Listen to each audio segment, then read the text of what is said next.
Sir आपने एक और जो मुद्दा उठाया है वो है गिग वर्कर्स का। इसमें आपने बोला है कि ये 10 मिनट में डिलीवरी वाला सिस्टम ख़त्म होना चाहिए। They are not robots. Delivery boys, Blinkit और जेप्टो के राइडर्स, ओला उबर के ड्राइवर्स, ये तमाम लोग जो हैं ये एक ऐसी वर्कफोर्स है जिसके आधार पे ये तमाम बड़ी बड़ी कंपनियां यूनिकॉर्न्स बन गई। आज सबसे बड़ा उन्हें प्रॉब्लम फेस करनी पड़ती है ये 10 मिनट की डिलीवरी का जो जुल्म है उन पर। 10 मिनट के भीतर आप तक ये चीज़ insta commerce, insta delivery apps के ज़रिए आप तक पहुंचाने में वो इंसान डेंजरस ड्राइविंग भी करता है, एंग्जाइटी का मरीज़ भी बनता है, उसका हार्ट रेट भी बढ़ता घटता रहता है, तमाम तरीके की प्रॉब्लम्स फेस करके वो वहाँ पहुँचता है आपको डिलीवरी देने के लिए। और 1 मिनट भी अगर डिले हो जाए तो ऐप लॉग आउट करने का डर होता है, इंसेंटिव कटने का डर होता है, और कस्टमर से भी बहुत बार देखते हैं कि वो डांट खाता है। आज हमारे साथ very special guest mister Raghav Chadha.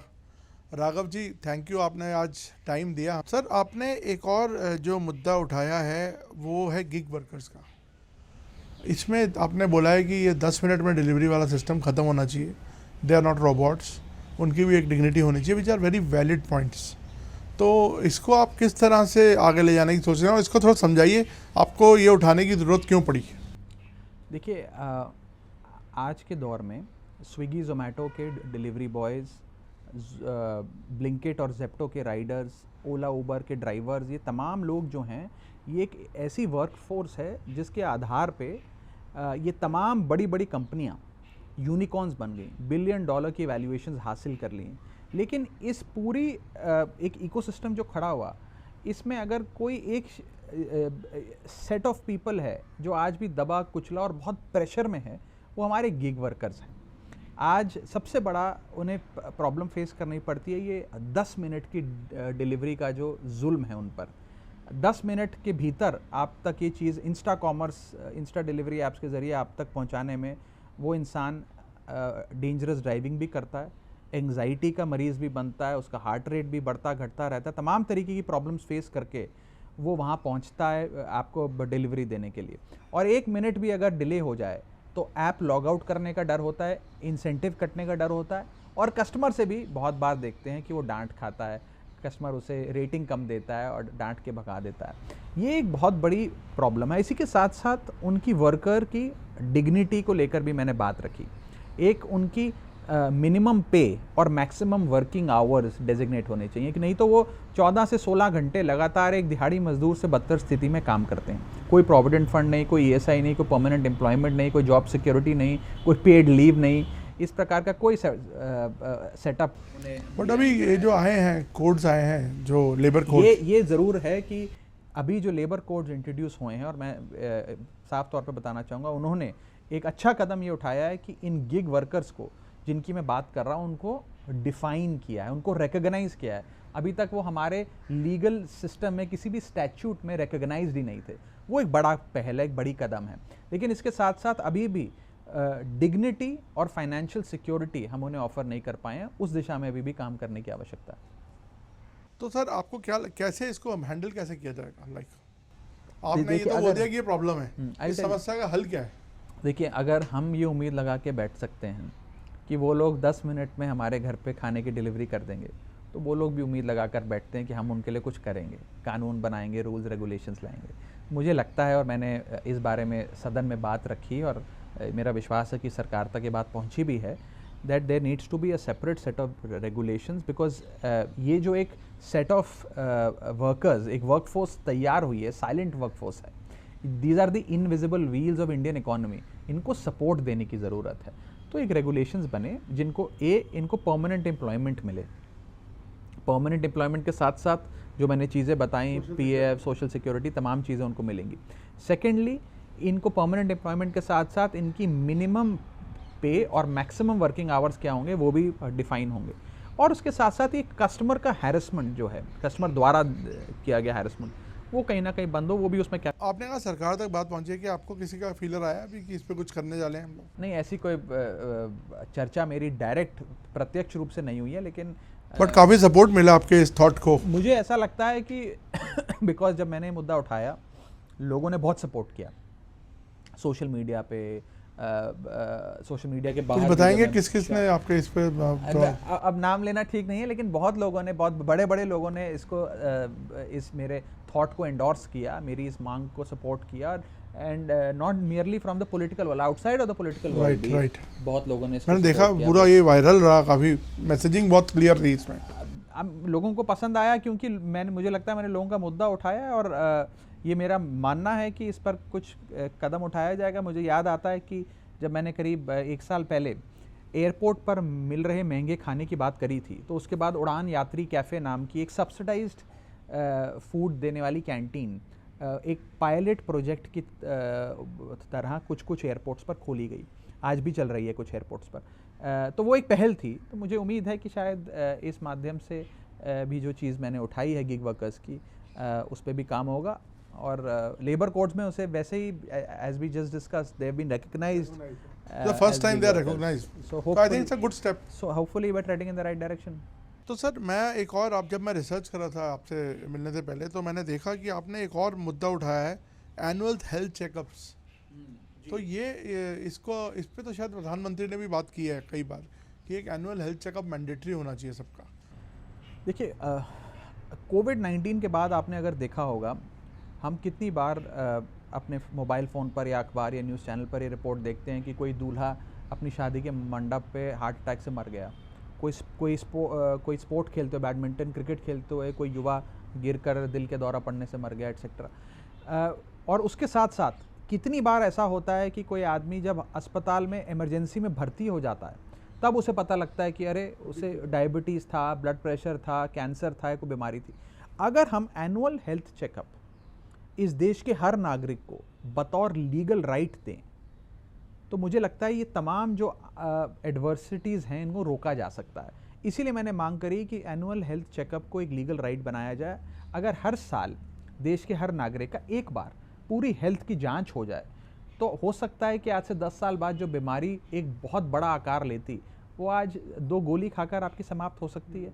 इसलिए कॉस्ट ऑफ लाइफ, जो विदेशों में तो कॉस्ट ऑफ लाइफ की बहुत वैल्यू होती है, वहाँ तो सरकारें फ़ोन कर आपको याद दिलाती हैं कि आपका एनुअल हेल्थ चेकअप आज होना है, सोमवार को पहुँचिए अस्पताल और जाकर जांच कराइए, हमने अपॉइंटमेंट ले दी है। कुछ उस प्रकार का मैकेनिज्म बनना चाहिए where every Indian should have an access to annual health checkup. और पोल्यूशन से कैसे बचें? देखिए, पोल्यूशन से तो मेरा खुद का गला ख़राब है, मैं कई बार खांस रहा हूँ आपसे चर्चा करते हुए। Pollution is a menace. It's a very big problem, and I think we are all suffering in this gas chamber. It's a grave health crisis, and it is not merely a state issue. It is not कि हम दिल्ली में बैठे हैं तो दिल्ली में हवा ख़राब है, कि हरियाणा में या पंजाब में। It's a North India issue. We need a North India solution for this. और ये तमाम सरकारों की कलेक्टिव पॉलिटिकल विल से ही समाधान होगा, और मुझे लगता है जिस दिन एयर पोल्यूशन चुनावी मुद्दा बन जाएगा, ज़रूर बन तो गया ही है वैसे। अब well we'll know in the upcoming elections. तो सर मैं एक और मुद्दा आपने जो उठाया वो भी काफ़ी जुड़ा हुआ अर्बन मुद्दा है। आप, मैं देख रहा हूँ अर्बन आजकल फोकस आपका है सारे मुद्दों पे, रूरल इतने मुद्दे आप उठा नहीं रहे, मैं देख रहा हूँ। नहीं, मैंने अभी साल भर पहले साल भर हो गया ना, रेलवेज, इंडियन रेलवे पैसेंजर की क्या दुर्गति है, कैसे आलू की बोरियों की भांति उन्हें ठूस कर ले जाया जाता, उनकी बात रखी थी। और ख़ास तौर पे रूरल इंडिया से जो ट्रेन्स चलती हैं उनकी बात रखी थी। तो ऐसा नहीं है कि मैं सिर्फ अर्बन लोगों की बात करता हूँ। तो टोल पे आपको इतना टोल देने में दिक्कत क्यों नहीं? आप तो you are a wealthy man. नहीं, एक तो ऐसा है कि मेरा अपना ये मानना है कि toll is sometimes takes the shape of a legalised loot. It appears and feels like a legalized. Yes, आपको छोटे से सफ़र तय करना है तो आपको 200, 300, 400, 500 रुपये तो कहीं और नहीं। आपने 200-300 रुपये देने के लिए जो लाइन में आधा घंटा खड़ा होना है वो अलग। अब ये फास्ट टैग वगैरह से शायद थोड़ा सा कुछ सिंप्लीफाई हुआ है। वेल, आज भी आप जाके देखिए, अगर 8 लेन है तो 4 लेन तो इसलिए नहीं चल रही होती टोल प्लाजा की कि कोई व्यक्ति नहीं बैठा या बैरियर ख़राब है, बैरियर नहीं खड़ा, और तो कई प्रकार की परिस्थितियाँ। लेकिन मोटे मोटे तौर पर टोल प्लाजा का कॉन्सेप्ट ये है कि आप टोल इसलिए भर रहे हैं कि बेहतरीन अच्छी सड़क मिले। तो पहला सवाल मैंने ये रखा कि क्या आपको अच्छी सड़क मिल रही है, क्या प्रॉपर लेन डीमार्किंग, क्लिनलीनेस, ड्रेनेज सिस्टम और प्रॉपर साइनेजेस सड़क पे मिल रही हैं। अगर नहीं मिल रही तो टोल लेना नहीं चाहिए। जैसे कि केरला हाईकोर्ट ने अभी कुछ ही समय पहले अपने राज्य के कुछ टोल प्लाजास को बंद कर दिया कि सड़क बहुत ख़राब है, अब जनता से आप टोल नहीं वसूल सकते। जम्मू कश्मीर हाई कोर्ट ने ऑर्डर देके 2 टोल प्लाजास जो जितना पैसा वसूलता था उसमें 80% कटौती कर दी कि सड़क ख़राब है, उस सड़क पे इतनी ख़राब सड़क देने के बाद आप मांग कैसे सकते हो टोल, उन्होंने बंद कर दिया। तो एक तो सड़क अच्छी होनी चाहिए, और दूसरी सबसे बड़ी बात यह है कि हम गाड़ी जब खरीदते हैं तो रोड इंफ्रास्ट्रक्चर सेस देते हैं, जब पेट्रोल भरवाते हो उस पर भी रोड और इंफ्रास्ट्रक्चर सेस देते हो सड़क बनाने के लिए, अलग से आपसे पैसा लिया जाता है, फिर टोल टैक्स भी लिया जाता है। अच्छा, टोल टैक्स आप ले रहे हैं, समझ में आता है कि बहुत महंगा प्रोजेक्ट है और आप बीओटी मॉडल्स पे सरकार पीपीपी पार्टिसिपेशन से बनाती है सड़क, इसमें अच्छा मॉडल है, बननी चाहिए। लेकिन जब कॉस्ट की वसूली हो जाए उसके बाद भी कई टोल्स चलते रहते हैं, जिसका मुख्य उदाहरण रहा हमारा DND, दिल्ली नोएडा फ्लाईवे, जिसमें कॉस्ट वसूल होने के बाद भी वो फ्लाईवे पैसा लोगों से वसूलता रहा, कम से कम वो बंद होना चाहिए। और इस सब में इंसान का वक्त ज़ाया नहीं होना चाहिए। Highways are meant for seamless mobility and seamless connectivity. आप अच्छी रफ्तार से गाड़ी चलाकर टोल प्लाजा पे पहुंचकर अपना आधा घंटा बर्बाद करें, ये कहीं की आपने गडकरी जी को ये डायरेक्टली बोला कभी? नहीं, अब मैं सदन में मिलेंगे तो ज़रूर बोलूँगा। मेरा ऐसा मानना है कि 5 मिनट से ज़्यादा अगर किसी गाड़ी को टोल प्लाजा पे खड़ा होना पड़े तो उसका सफ़र फ्री होना चाहिए, उसे टोल प्लाजा पे 1 रुपया नहीं लगना चाहिए। और ये आप लागू करेंगे इस प्रकार का नियम, तो मुझे लगता है कि तो आपका कहना ये है कि जब आपका कॉस्ट निकल आए उसके बाद टोल सारे बंद होने चाहिए, उसके बाद तो कोई फायदा नहीं है कुछ चलाने। कॉस्ट निकल आए तो नहीं हो, तो लॉजिक है इसकी। हाई कोर्ट सुप्रीम कोर्ट तो ओके, तो आपने कोई डेटा निकाला है कि ऐसे कितने टोल्स हैं जो चल रहे हैं बिना नहीं? तो हमने स्टार्ट अनस्टार्ट क्वेश्चंस के माध्यम से सरकार से पूछा हुआ है। एक डेटा ये बताता है, मैं आपको अभी देख के बताता हूँ। आई थिंक वर्ष 25-26 में भारत देश में हम टोल देकर लगभग 80,000 करोड़ रुपए इस वित्तीय वर्ष में, जो 1 अप्रैल 2025 को शुरू हुआ और 31 मार्च 2026 को समाप्त होगा, एक फाइनेंशियल ईयर में we as Indians are going to pay 80,000 crores as toll tax at all these toll plazas and all, which is a huge amount. So 80,000 crore हम दे रहे हैं, तो उम्मीद कर रहे हैं कि बस सड़कें अच्छी मिले और समय ना बजाया हो। राघव जी, इन तमाम अर्बन मुद्दों के बीच में आपने एक इम्पॉर्टेंट मुद्दा उठाया था, वो था टॉक्सिक वाटर का। आपने उसमें मेंशन किया था कि जब पंजाब ने ग्रीन रेवोल्यूशन की बुनियाद रखी थी और उसमें काफ़ी अपना नुकसान कर लिया, आज उसकी प्राइस पे कर रहे हैं। और आपने इनफैक्ट एक मेंशन किया था एक ट्रेन का, जो वहाँ से राजस्थान जाती है उसे कैंसर ट्रेन लोग बोलते हैं।